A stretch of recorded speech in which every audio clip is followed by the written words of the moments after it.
My fear of the ocean and of the vastness of space are one and the same. We both know so much and yet so little of either. Roughly 70% of Earth's surface is covered in a vast mystery containing life that we may never see.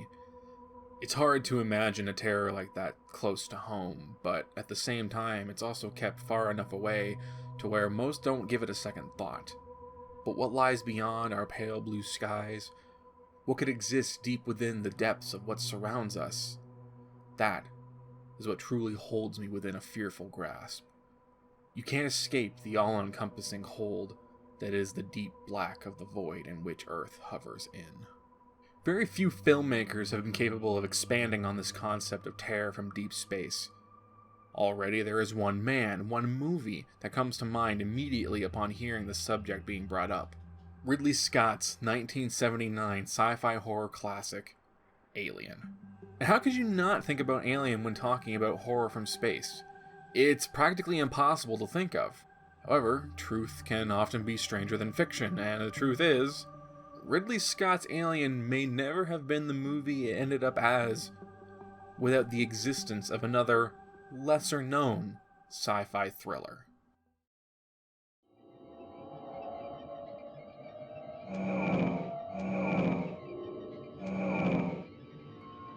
Hello and welcome.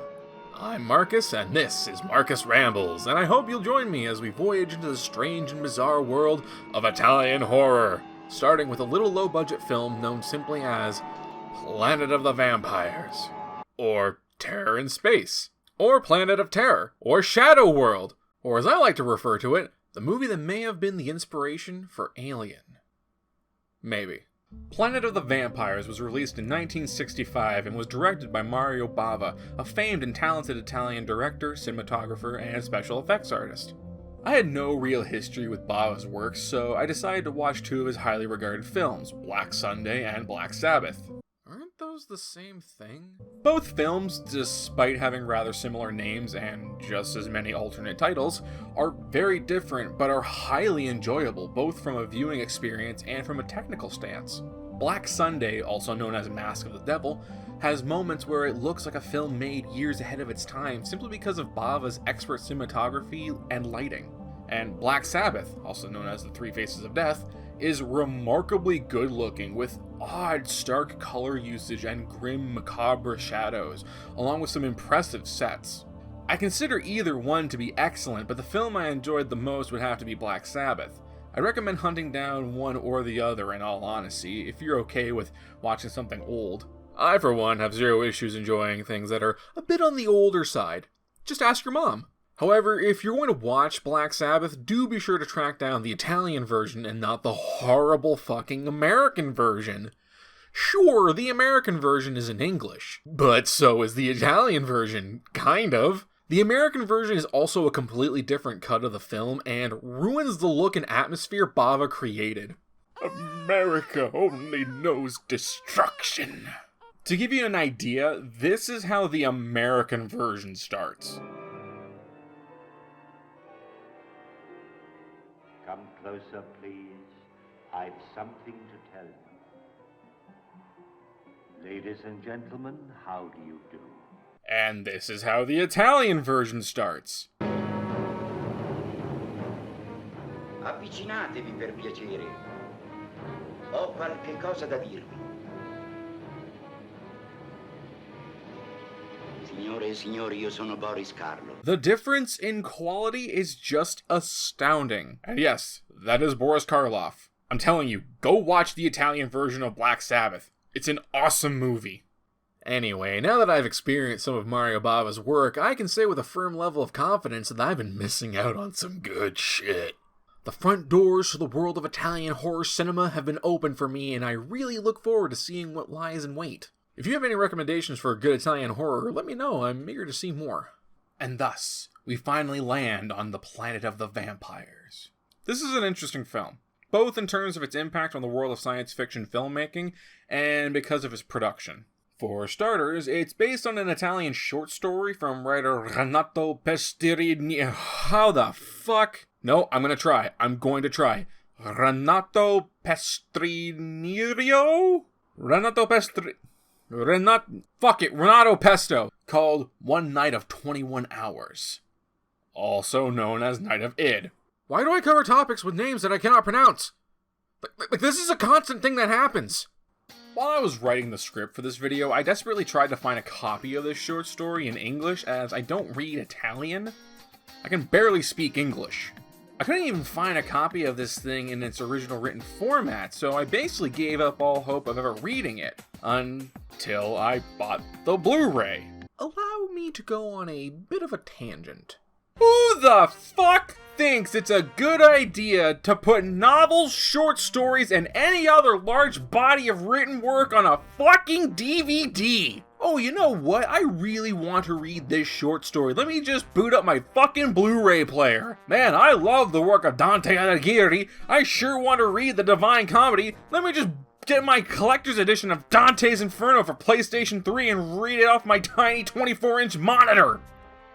That's real, by the way. That's fucking real. Is this how you want to read something? On a big-ass TV screen, straining your eyes? As far as I'm aware, this Blu-ray is the only way to read the short story in English. Until now.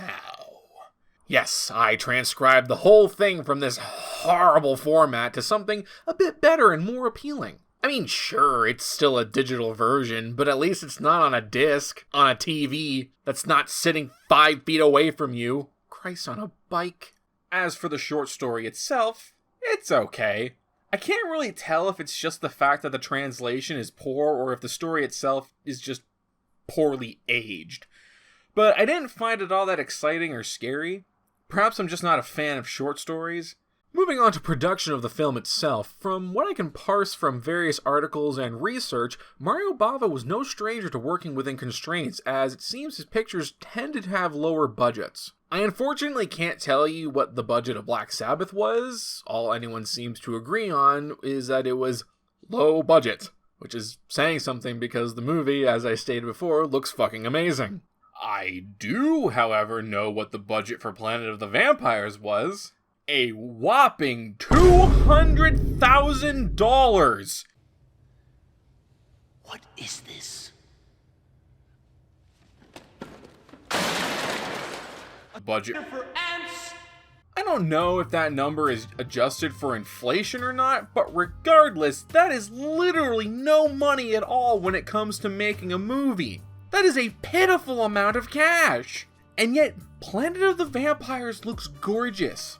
More so when you take its budget into account. If you're looking to make a film on a budget of shoestrings and pocket lint, then I suggest looking at the history of Mario Bava, because the man knew how to stretch a dollar. Or do they use pesos? Euros? What the fuck is Italian currency? Oh, they use euros. There's a saying in the world of artistry: if you can't hide it, flaunt it! How do you hide the fact that your set is practically non-existent and made of only 2 plastic rocks? Cover the set in dense fog. I'm not joking, by the way. Apparently they only had 2 plastic rocks to use for the entire film. Everything you're seeing is trick photography, smoke and mirrors, and good old low-budget special effects. Any other movie would have handled this poorly, but the fog that lingers on the dead planet's surface and sets are arguably a character within the film. What starts as an attempt to mask the film's flaws and shortcomings ends up being one of its greatest strengths. Its atmosphere is rich, moody, dark, and downright hostile. This place looks toxic to be in, like Twitter manifested physically. And this really stands out among the others in its field. Most science fiction planets from the 60s were either Vasquez Rock or Bronson Canyon. What would you rather have? Yeah, that's what I thought.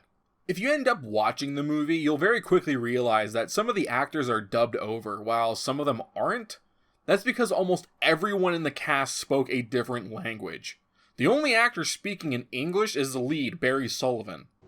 He was trying to disconnect the meteor rejector. Disconnect the meteor rejector? I don't understand. I can assure you I don't understand it either. Wes, you knew what you were doing. Yes, I knew. I was fully aware. Everyone else is speaking in their native tongue, which consisted of Italian, Portuguese, Russian, and Spanish. Almost all the lines were delivered phonetically, so the actors don't really have an understanding of what they were saying. Hence why the dubbing of the movie is fucking bizarre. Also, for you anime fans out there, this guy is voiced by Speed Racer.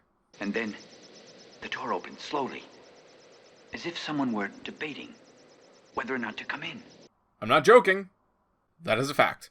Oh. By now, anyone familiar with Alien may be pointing out that some of what you're seeing looks similar to Ridley Scott's film, and you're not really wrong. Truly, as soon as the characters make their landing upon the titular planet of the vampires, a title we will be discussing in a moment, the comparisons between the two start coming out of the goddamn walls. The hostile environments of both are undeniably similar. A dense fog that shrouds the rocky, inhospitable alien environment is all that can be seen for miles and miles. But that's just a coincidence, you could say. And you're right, that could be purely coincidental. But as the film progresses, it's made pretty clear that someone on the production of Alien took heavy inspiration from Planet of the Vampires. There comes a moment when a handful of characters decide to form a scouting party after one of their crew members mentions that he saw something shining in the distance. What they encounter ends up being a spaceship of unknown origin, and upon entering the ship is when we see it.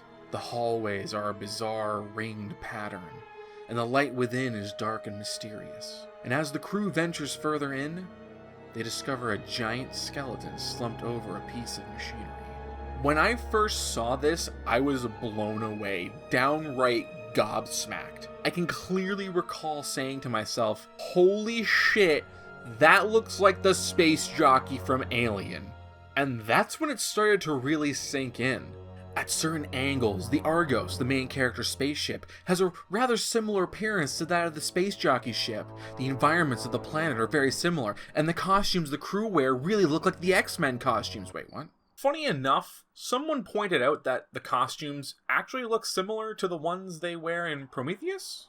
Now, obviously this sparks the question that many people have been asking for years. Did Ridley Scott rip off Mario Bava? No! Are you fucking kidding me? I see this argument all the time. Did aliens rip off the Planet of the Vampires? Is Ridley Scott a hack? Look, the two movies are similar to a certain degree, yes, but to call Alien a ripoff, that's a stretch, and is really disrespectful. And Ridley Scott didn't become a hack until much, much later.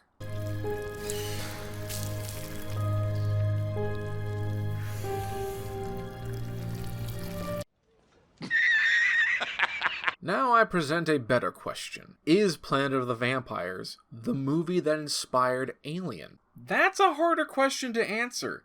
It seems like Ridley Scott has been asked about Planet of the Vampires, but either refuses to answer or simply says he's never seen it.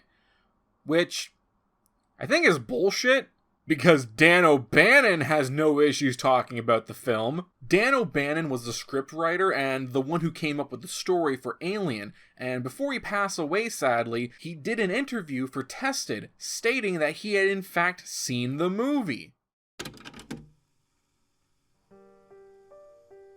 August 28th, 2022. During the production of this video, a curious thing happened. Something I could not have foreseen. Going through my notes, I realized that I had accidentally forgotten to save the link to the news article regarding Dan O'Bannon speaking about Planet of the Vampires. This isn't anything new. It has happened before. So, I went in search of the article and nothing. I couldn't find it. That's strange. Maybe I imagined it? No, I'm positive this was a real article. I read it. It had proof of Dan O'Bannon saying how he was inspired by Planet of the Vampires. I googled some more. And then a sigh of relief. There it is. Thank God. It's not here. The link doesn't lead to the article. It just leads to other articles on Tested's website. I even tried searching for Dan O'Bannon on their website, and nothing. This tweet proved the article existed. I'm not fucking crazy. It's right there. So I messaged Tested via Twitter. Tested.com. Where is this article? It held a very crucial piece of film history within, one acknowledging an ongoing suspicion that people have had regarding the production of the film. I find it kind of odd that this article in particular is just not available. I waited for a bit. And much to my surprise, they actually responded. And the answer they gave me was disappointing, to say the least. We did a rebuild of the site in 2021, and some articles whose licensing had expired were not rebuilt. So the article is just gone? I guess this is the... No! I wasn't giving up on this easily. I wasn't out of options. The Internet Wayback Machine. Surely it will have... Fuck. The only thing I could find was an article for Memory, the Origins of Alien. What the fuck is this? Oh, it's a documentary on the making of Alien? And it came out in 2019? Why is Ted Bundy in the cast? I had to know more. I had to dig deeper. So I acquired a copy of this documentary. This is the strangest fucking opening to a documentary I have ever seen. I have no idea what is happening.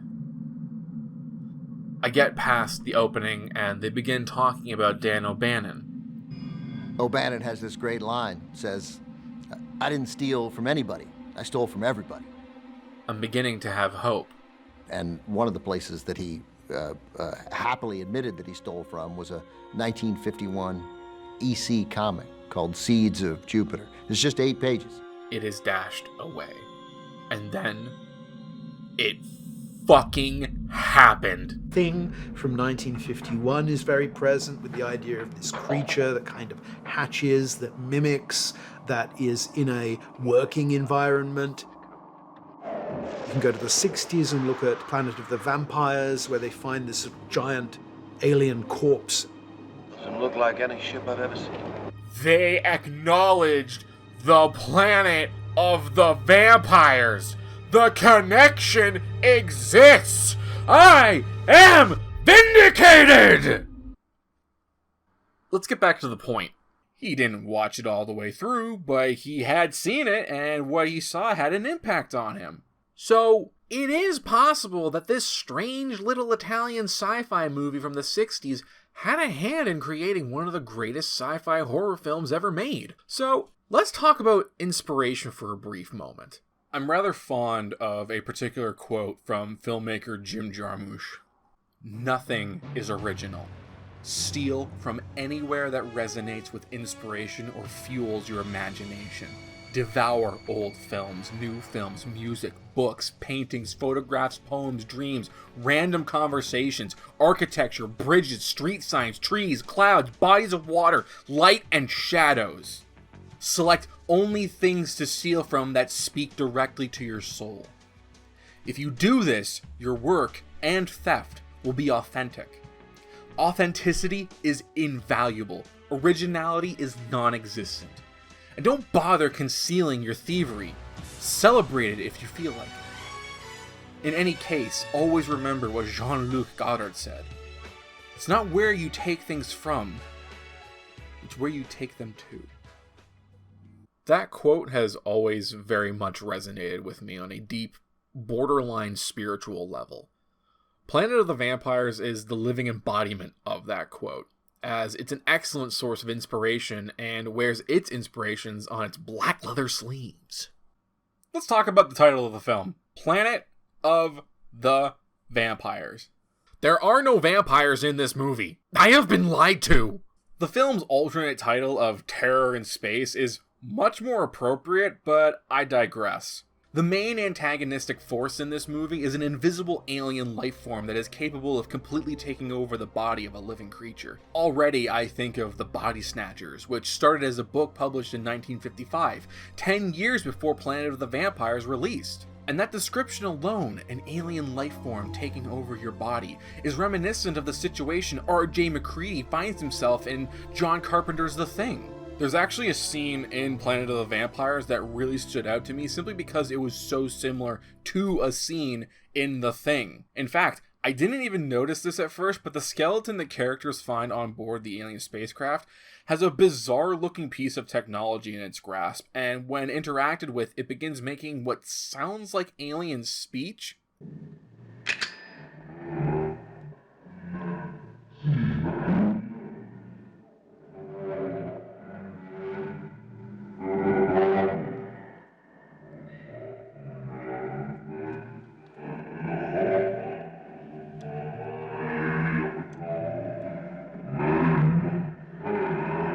It is in this moment that you, as an audience member, if you're really paying attention, can see that this creature was doing the exact same thing the captain was doing earlier in the film. The captain should not be afraid.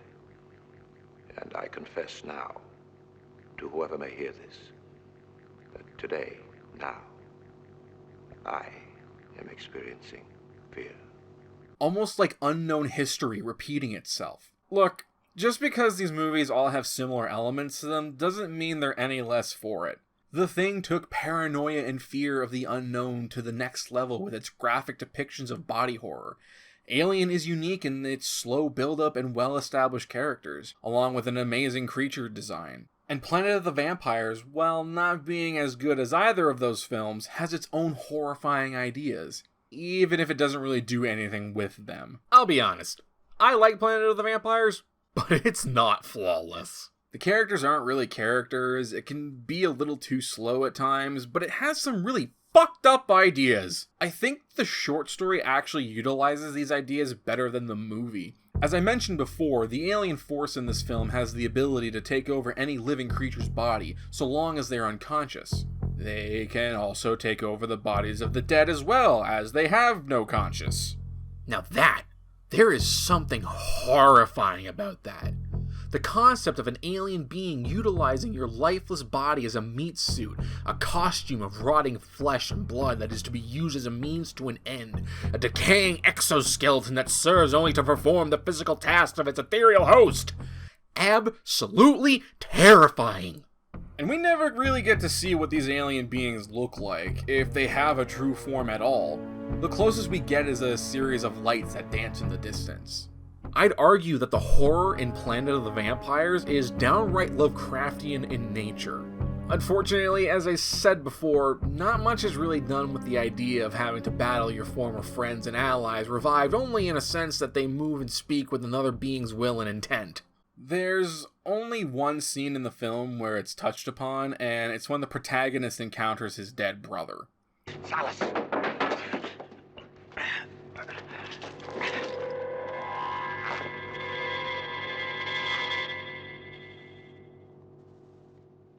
Silas? No. It's not Salas. Just his body. Despite its flaws, which are seriously minor in the grand scheme of things, I would recommend checking out Planet of the Vampires, simply because of its importance in film history within the sci-fi genre. Its plot, story, and characters are non-existent, but its striking visuals, usage of in-camera special effects, its impressive shoestring budgeting, and excellent atmosphere are the things that it will be remembered for, along with its impact on the filmmakers who came after it. I want to thank you all for listening to me ramble like a madman. I'm Marcus, and I hope you'll join me in the future. Stay safe.